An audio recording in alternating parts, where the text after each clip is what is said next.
This is The Strange Recital, a podcast about fiction which questions the nature of reality.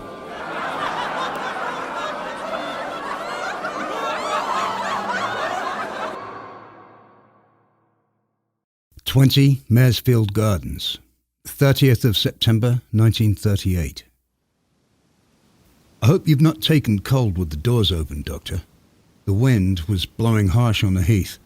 I'd forgotten how mortally cold wind can make you. Come in, quickly, please, and shut the door. Autumn is upon us, and to prove it, like an old woman I have on my shawl. My daughter insists. For all its creature comforts, this house is diabolically draughty. Will you take the couch? I prefer not. At least, if I continue to lie here, I'll be able to look my daughter in the eye when I'm put through the Inquisition about my arrest. Tell me, what's been in your mind since we met? My feet almost begin to know the way here. Up and over the rise, then a choice between an avenue of trees or over the bridge and up to the ponds, then down. Today as I walked, I was puzzling over my own part in this story. I need to tease out how far I was to blame. You'll understand that, Dr. Freud. Guilt. Does anyone escape it? Is guilt the reason we make up stories? In reparation? I should say so. Excuse me while I go through the absurd pantomime with my cigar. My mouth is an abominable rat trap today. It would be a kindness if you would allow me just to lie here and smoke while you continue your story. If it won't tire you. My dear man, your visits are the most diverting events in my poor life at present. I wouldn't miss them for the world.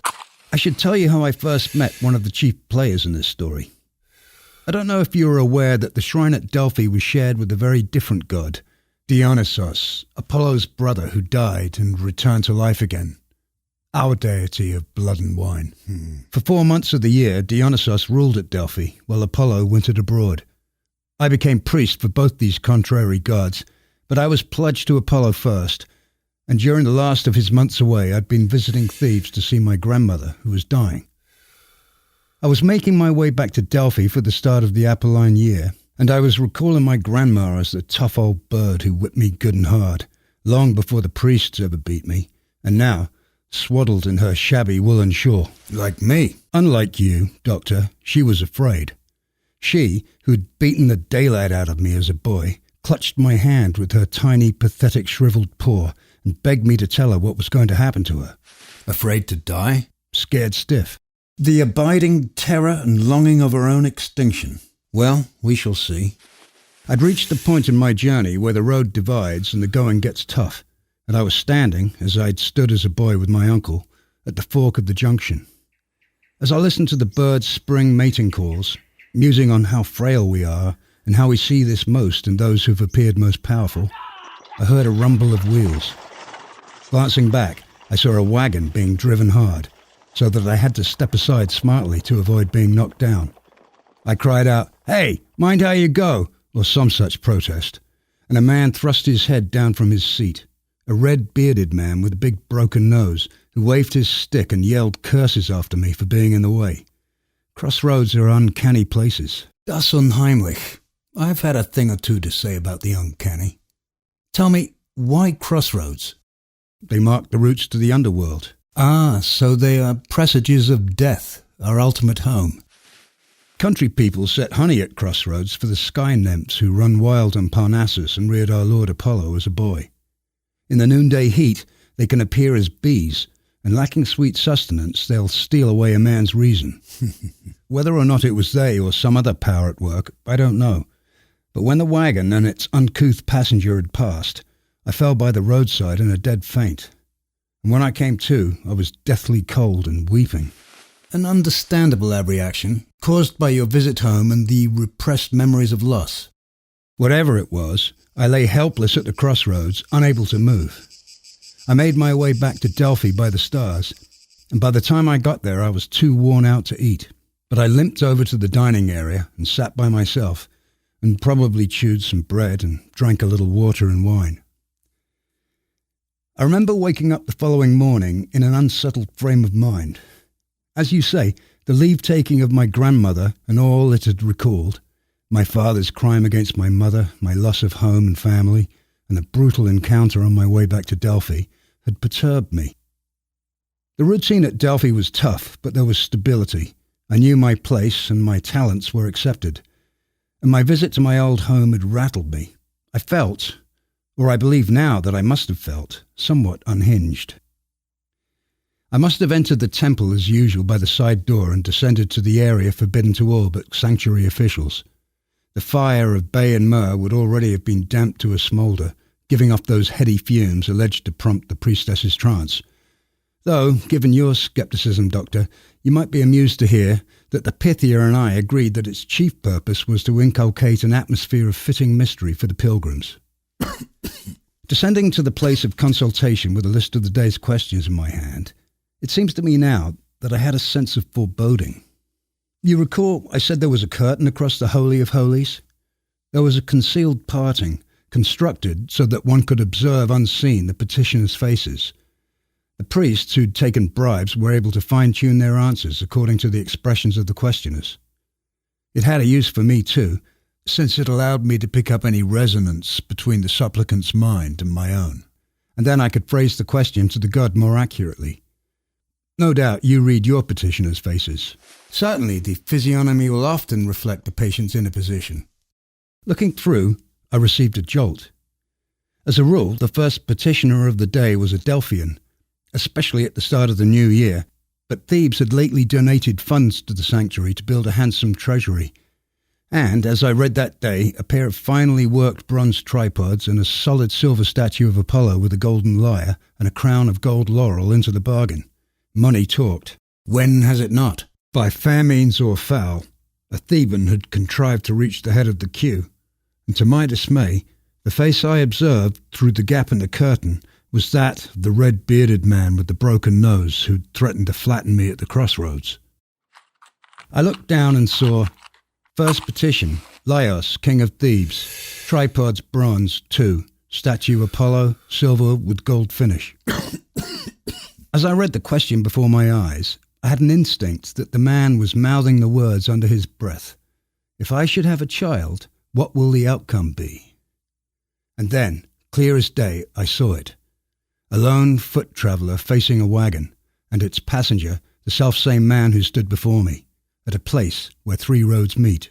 Another vision? Dr. Freud, you should be more respectful of visions. They are close cousins of dreams.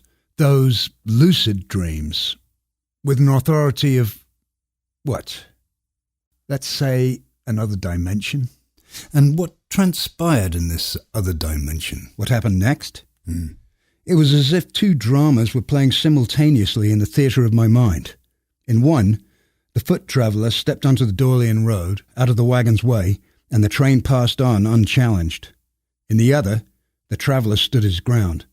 The man in the wagon attacked him, viciously lashing him about the head with his ugly pronged goad, at which the other, younger man, wrestled the weapon from his assailant's hand, and with his own staff toppled the old man from his perch in the wagon to the ground. Now, you may pour scorn on this, but I was as sure as the stars which guided me back to Delphi that the victim-turned-vanquisher I saw in my mind's eye was connected to the petitioner. And the notion came crashing through me that it would be better not to be born than be born to such a father. And as this feeling thought ran like fire through my head, these words came unchecked from my lips. Father a son, King Laios, and he will surely kill you. Ah! Let me finish, Doctor. Jumbo is stirring, so the high priestess of the tea is on her way. Of course, by rights, I should have put the king of Thebes' questions straight to the Pythia, but she said nothing. She sat behind us, still as Parnassus, holding the branch of laurel, which was shaking violently in her fist. From my place behind the curtain, I continued to scrutinize the petitioner. He was a low-sized, barrel-chested man. I must have topped him by a head, but judging by the build of him, he would have bested me in any fight, a bruiser in looks and character both. As I stared, I observed 2 distinct emotions race across his broken-nosed face, naked rage and, at the same time, an almost palpable relief. Then he turned and walked from the chamber. I took a cup of the holy spring water, and the Pythia, without a sign between us, took on her trance. Business was resumed as normal, and I was not alone again with my thoughts till much later. And the thoughts, before you go? Dr. Freud, those 2 encounters with King Laius of Thebes laid a mark on me that will be with me till the end of time.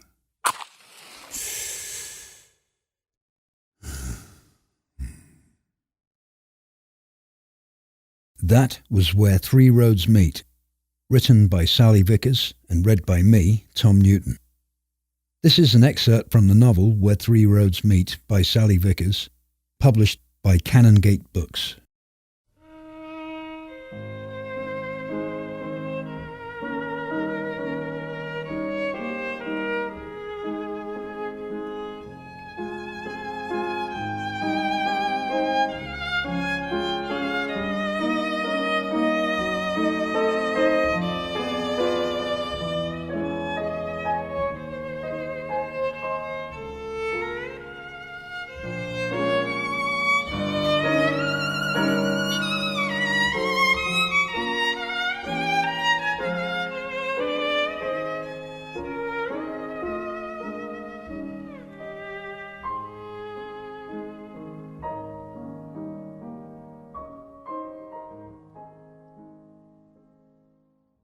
Hi, Sally. Welcome to the Strange Recital. It's great to have you here. Thank you for inviting me. We just listened to an excerpt from your book, Where Three Roads Meet. Chapter 7, in fact. Interestingly, the whole book is written as a conversation. Could you tell us a little more about it, beyond just this excerpt? Situate it, perhaps? What are those 3 roads? The phrase, "at the place where 3 roads meet," recurs, in ancient Greek obviously, throughout Sophocles' play Oedipus the King. It's the site where Oedipus meets King Laius, the man who he is unaware is his natural father, and when he refuses to get out of the way of the king's chariot, Laius strikes him. The furious Oedipus strikes him back, killing both the king and one of his servants. From here, Oedipus goes on to Thebes, where he meets and marries the recently widowed Queen Jocasta, who is in fact his own mother. This is the awful fulfillment of the Delphic oracle's prediction that Laius and Jocasta will have a son who commits both these dreadful taboo-breaking impieties, in the hope of evading which they have exposed their infant son in the expectation that he would perish. The moral of which is, you cannot outwit the Delphic oracle, which of course was the mouthpiece of Apollo, a god with very ambiguous qualities. I wonder if anyone has ever written the inner life of Tiresias before you did. Seems unlikely. Not as far as I know. It was not an ancient Greek practice, or not in literature anyway, to write from an introspective point of view. I'm not a classicist, but one of the things I note about ancient Greek literature is it tends to externalize what we nowadays tend to locate as internal. So characters meet what we might present as psychological phenomena in outward form, as gods, goddesses, oracles, etc. I would include Oedipus's fatal meeting with his father in this category. In the introduction, you describe how Freud was still smoking about 20 cigars a day, even as he lay dying of cancer. It's quite shocking, really, though I like that about him. And I hear that he was also afraid of the telephone. These things make him more human, not just a formidable thinker. The story about him I like best is that for many years the Pantheon in Rome was his favorite building. When he finally saw it, he fainted away. Wow. There's also an interesting fragment of his about his first visit to the Acropolis. I slightly misrepresent him in the book. He only ever took morphine while in hospital because he didn't want any dulling of his wits. I kind of imply that Tiresias might be conjured up through use of morphine, which could only have been the case for Tiresias's first appearance in the book, when Freud is first in the hospital. Yeah. So I also admire his fortitude in the face of great pain and the fact that he makes the decision to die. He had a pact with his physician when his beloved dog will no longer come near him because he smelled bad. Dogs, of course, as we know now, can smell COVID-19. I gather that you were once a Jungian analyst. How did your career as a psychotherapist influence this novel in particular, and was it an influence on your other novels as well? Well, when I trained, it wasn't simply in Jungian psychology. We also studied Freud. I felt from the first that Freud had hijacked the myth of Oedipus and shoehorned it into his theory of infantile sexuality. In fact, it always appeared to me that a far more sinister meaning was discernible in the myth. The impulse to murder one's own child for fear of how the child might impinge on the parent's own future. I think that impulse is possibly universal, if not often recognized, and happily only very rarely acted out. There are mythic themes in several of my novels, which will often take an old story as a kind of blueprint for a modern plot. I wonder, do you think the qualities someone must have to be a good analyst lend themselves to novel writing? Or could it be the other way round? A knowledge and appreciation of literature makes for a good analyst? Or is it both?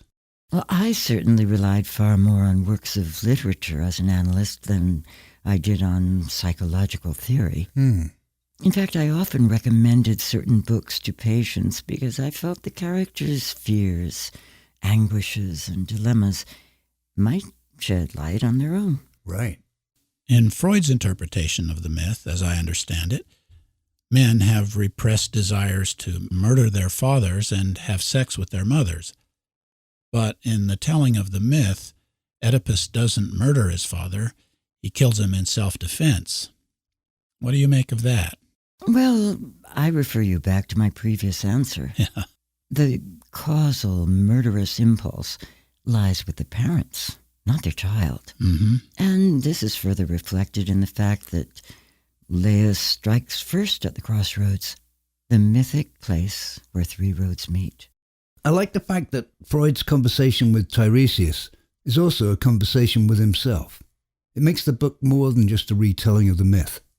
I think what I had in mind is that Tiresias represents some unassimilated aspect of Freud. I hesitate to call this a religious aspect, but maybe something akin. Freud was a very assertive, belligerent, even atheist, although he was obviously a proponent of the reality of the unconscious. I have a feeling this made him overlook certain irrational elements in the human experience, and maybe the conversations with Tiresias explore some inner reconsiderations of this. These will often arise when people approach death. And writing almost an entire novel in dialogue must have presented some unique challenges. No tags, no description. Can you tell us something about that? I can only say I enjoyed it. It's good to try out different styles of writing. Yeah. Now, just out of the blue, do you think literature as storytelling could be an evolutionary adaptation? Perhaps by encouraging empathy, which might aid survival? I have a thing about empathy, which is nowadays often described as desirable, but has no special moral valency. For example, Iago has tremendous empathy. He reads Othello's mind like a book, and thus knows just how to torment him.